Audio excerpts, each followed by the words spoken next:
નમસ્કાર દર્શક મિત્રો, હું જપન શાહ, કાનમ એક્સપ્રેસ ન્યૂઝમાં આપનું સ્વાગત છે. જોઈએ આજના મુખ્ય અને મહત્વના સમાચાર. અંકલેશ્વરમાં નજીવી બાબતે થયેલી તકરારમાં યુવકની પાવડાના ઘા ઝીકી નિર્મમ હત્યા કરવામાં આવી. અંકલેશ્વરની રાજપીપળા ચોકડી પાસે આવેલી નહેર નજીક ગત સાંજે એક અત્યંત કરુણ અને હચમચાવી દે તેવી ઘટના સમાવી છે. વર્ષો જૂની અદાવત અને સામાન્ય બોલાચાલીમાં ઉશ્કેરાઈ ગયેલા એક શખ્સે દંપતી પર હુમલો કરી પતિના પાવડાના ઘા ઝીકી સ્થળ પર જ હત્યા કરી નાખી હતી. શું હતી સમગ્ર ઘટના?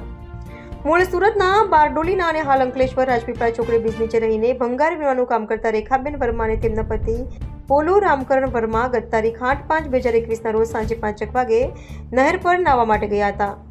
નાહ્યા બાદ તેઓ ત્યાં પાસે જ રહેતા ટીન્ગુ સિંહ નામના વ્યક્તિ સાથે વાતો કરી રહ્યા હતા. તે દરમિયાન અગાઉ તેમની બાજુમાં જ રહેતો અને અગાઉના ઝઘડાની વેરઝેર રાખતો સંતોષકુમાર પૂનમભાઈ વસાવા ત્યાં આવી ચડ્યો હતો અને સંતોષે દંપતીને અહીં કંકાસ ન કરો, બીજી બાજુ જાઓ તેમ કહી ગાળાગાળી શરૂ કરી હતી. પાવડાના ઘા મારી પતાવી દીધો. ખેલ જ્યારે પોલુ વર્માએ ગાળો બોલવાની ના પાડી ત્યારે આવેશમાં આવી ગયેલા સંતોષ વસાવાએ નજીકમાંથી લાકડાના હાથવાળો પાવડો ઉઠાડી લીધો હતો. તેણે પોલુ વર્માના માથાના પાવડાના 2 જૂનોની ઘા ઝીકી દીધા હતા. વચ્ચે પડનાર પત્ની પર પણ હુમલો, પોતાના પતિને બચાવવા વચ્ચે પડેલા રેખાબેન પર પણ હુમલો કરવામાં આવ્યો હતો અને ઇન્ચાર્જ પોલીસ ઇન્સ્પેક્ટર પીજી ચાવડાએ ફરિયાદ નોંધી વધુ તપાસ હાથ ધરી છે. પ્રાથમિક તપાસમાં જૂની અદાવતમાં હત્યા થઈ હોવાનું બહાર આવ્યું છે. પોલીસે ગણતરીના કલાકોમાં ફરાર આરોપીને ઝડપી પાડ્યો હતો. રિપોર્ટર રવિ સૈયદ, અંકલેશ્વર.